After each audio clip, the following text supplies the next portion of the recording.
Yung taong laging nasa tabi mo, kahit sa likod ng mga paulit-ulit mong kasalanan, alagaan mo yan.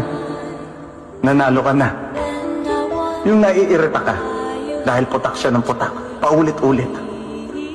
Abiso yan, hindi yan problema. Ang problema dito, yung pagiging kampante mo, na akala mo lahat nasa ayon. Nagiging bulag, pipibingi ka sa mga sinasabi niya.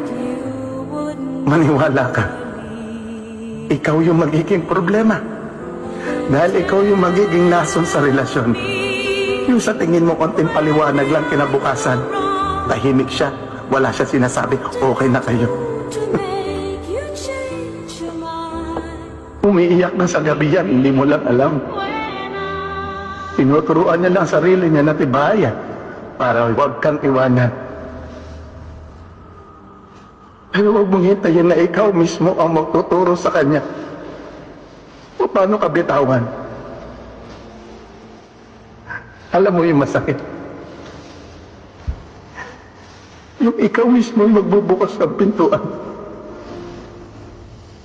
para makapasok ang ibang tao na magpupuno ng mga pagkukulang mo.